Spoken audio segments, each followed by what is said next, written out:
But here now is a Tea Party-endorsed senator committed to getting the government out of the oil market, and who has introduced a balanced budget amendment, Utah Senator Mike Lee. Senator Lee, it's a pleasure. Welcome back to Freedom Watch. Thank you.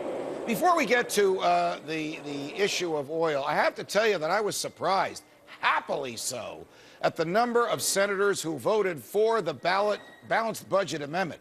It wasn't enough to get through the filibuster. It didn't reach the constitutional requirement of 2/3. But you actually had Democrats. We put their faces on the screen as we speak, Senator Lee. Coincidentally, Democrats up for election this year who voted in favor of making it unconstitutional for the government to spend more money than it takes in. What did you think about that?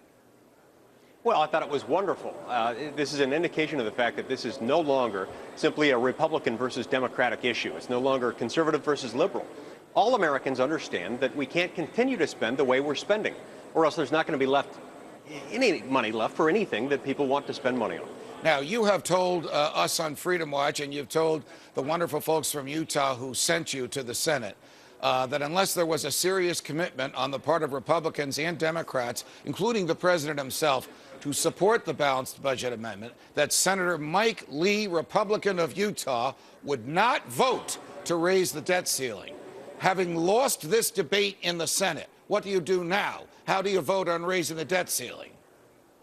I will vote against any effort to raise the national debt ceiling. And how do you think you will be able to garner other senators besides you and Rand Paul to take that courageous but economically sound decision? Well, I'm going to continue to remind them that this is something that's really concerning a lot of voters. Look, there were a lot of people who voted for TARP who later regretted it because the voters didn't like it. I think the reaction that voters are going to have to anything increasing the debt ceiling this time around is going to make what they faced in reaction to TARP look like a Sunday picnic, a walk in the park. Voters are going to be outraged. And the more I can get that message spread across to my colleagues in the Senate and our counterparts in the House, the better off we're going to be. Are voters equally as outraged at the price of oil because the federal government is making it nearly impossible for oil companies to drill safely, say in the Gulf of Mexico, where a federal judge actually had to hold officials at the Interior Department in contempt of court because they refused to process applications for permits to drill? Do folks understand that the less drilling there is, the higher is the cost of the oil that we already have? They do understand that, even though I think there are some in this administration who want to believe that the voters aren't smart enough to figure that out. The fact is, we are, and we are figuring that out every single day. Look, we spend about $500 billion a year as Americans buying oil from countries where a lot of people don't like us very much, and they're using that money to fund acts of terrorism against us in many instances. And, you know, the debt problem and the problem with oil production are in many respects related.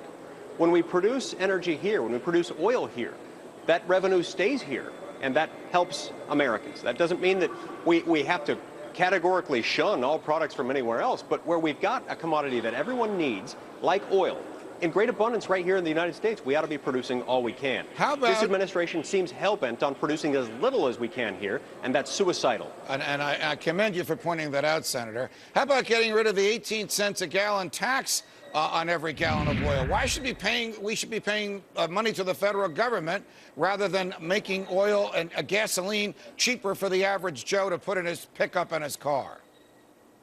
Well, look, that would certainly be one option we could look at. That money does go to fund highway maintenance and construction projects out there.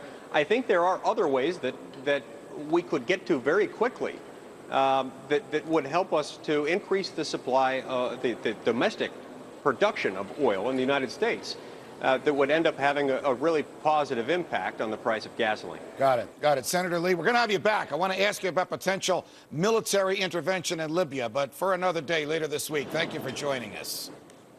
Thank you, Judge.